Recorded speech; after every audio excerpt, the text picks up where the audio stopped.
Oke guys, hari ini kembali lagi bersama Sir Arno dalam materi tentang My Uncle is a Zookeeper Chapter 7 Grade 8. Materi ini ada di chapter 7 atau bab 7 di kelas 8 yang berjudul My Uncle is a Zookeeper. Paman saya adalah seorang penjaga kebun binatang. Apa materi yang kita bahas? Materi yang akan kita bahas adalah description text. Nah, apa itu description text atau teks berbentuk deskriptif atau descriptive text? Yaitu jika kita ingin menjelaskan atau mendeskripsikan benda, hewan maupun orang, maka bisa menggunakan jenis teks ini. Sebagai contoh, di sini ada gambar gajah nih, ya. Nah, gajah dalam bahasa Inggrisnya adalah elephants. Saya bacakan dulu ya. Elephants are the heaviest land animals. They are also intelligent and have a good memories. Most of them live in Africa and Asia, such as in Lampung, Indonesia. They use their long trunks, almost like an arm, to put food and water in their mouths. They eat grass and plants. Nah, yang artinya adalah gajah merupakan hewan darat terberat. Mereka juga pintar dan mempunyai ingatan yang bagus. Kebanyakan dari mereka hidup di Afrika dan Asia. Salah satunya di Lampung, Indonesia. Mereka menggunakan belalai layaknya tangan untuk mengambil makanan dan air melalui mulutnya. Mereka memakan rumput dan tumbuh-tumbuhan. Nah, teks. Ada dua struktur teks yang ada di dalam teks berbentuk deskriptif. Yang pertama adalah identification. Berisikan identifikasi objek, baik benda, orang, ataupun hewan yang akan dijelaskan. Tadi yang kita jelaskan adalah hewan. Mengidentifikasikan hewan yaitu gajah. Intinya, bagian ini merupakan atau mempunyai tujuan untuk mengenalkan kepada pembaca, the readers, sebelum mengetahui lebih rinci pada bagian berikutnya. Yang kedua adalah description. Itu adalah struktur teks yang kedua dari sebuah descriptive text atau teks berbentuk deskripsi, berisikan penjelasan rinci mengenai objek yang dijelaskan, yang mana meliputi karakteristik, bagian-bagiannya, dan kualitasnya. Identification.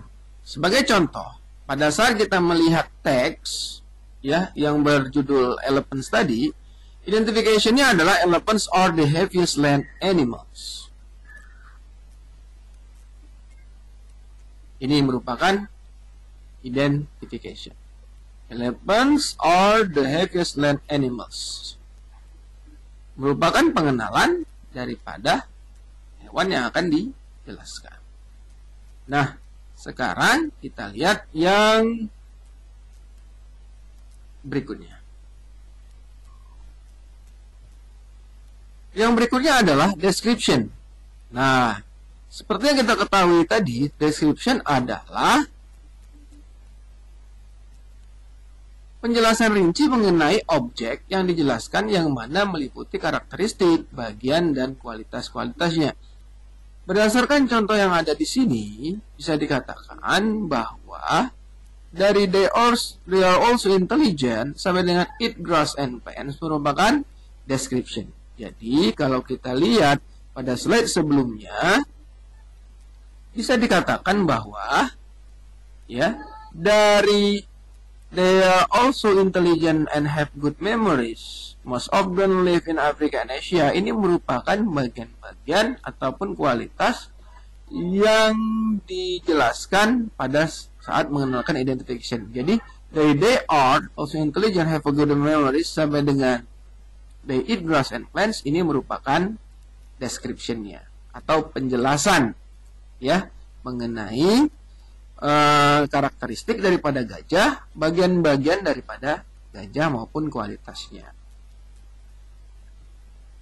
Kemudian descriptive text biasanya juga mempunyai ciri-ciri sebagai berikut. Yang pertama, menjelaskan objek secara jelas dan rinci. Kemudian menggunakan simple present tense, kalimat berbentuk simple present tense. Menggunakan kata kerja penghubung atau relating verb is, am, are, serta kata kerja have atau has. Nah, pada simple present tense, contohnya, he feeds the animals every day. Dia memberi makan hewan setiap hari. They take care of sick animals regularly. Mereka merawat hewan luka secara rutin. My father is a zookeeper. Ayahku seorang penjaga kebun binatang. Fungsi dari simple present tense adalah menyatakan kegiatan sehari-hari atau stating daily activity. Misalnya, he feeds the animal every day. Dia memberikan makan hewan setiap hari. Ini adalah merupakan stating daily activities. Kemudian menyatakan fenomena umum yang disepakati bersama atau general truth. Tiger eats meat, not eating grass. Memang harimau makan daging, bukan makan rumput. Ini adalah general truth-nya. Kemudian menyatakan tingkah laku atau watak atau sifat. My birds like singing in the morning. Burungku suka berkicau di pagi hari.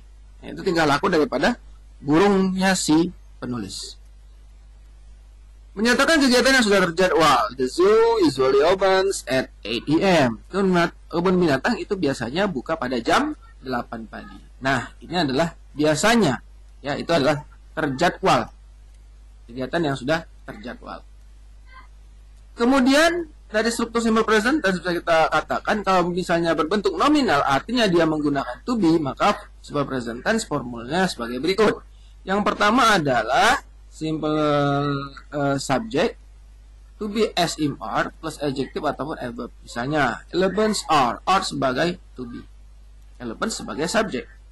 Behaviors land animals, gajah merupakan hewan darat terbesar. Kalau misalnya bentuk negatifnya adalah subject to be, not adverb. Budi is not zookeeper. Ya, kan? Budi bukan seorang penjaga kebun binatang. Kemudian untuk kalimat interrogatif atau kalimat tanya, to be-nya di depan, subjeknya di tengah-tengah. Setelah to be, baru diikuti dengan adjective atau adverb. Misalnya, our monkeys clever mammals. Apakah monyet termasuk hewan yang cerdas? Yes, they are. No, they are not. Ini menyesuaikan to be ataupun subjek yang merupakan pertanyaan dari kalimat tanya tadi. Nah, bagaimana untuk simple present bentuk verbalnya yang menggunakan kata kerja?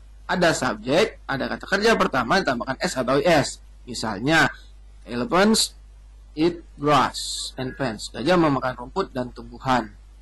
Nah, tapi di sini my cat often sleeps. Perbedaan antara menggunakan s atau tidaknya tergantung daripada subjek. Kalau elephants-nya ada S, berarti lebih dari satu, maka dia pakai tidak menggunakan S atau IS. Tetapi, jikalau subjeknya satu, maka verbnya, kata kerjanya menggunakan S atau IS. Gitu. Demikian pula untuk kalimat negatif. Ada subjek menggunakan to be do atau does, menggunakan to be do atau does, menggunakan kata kerja pertama.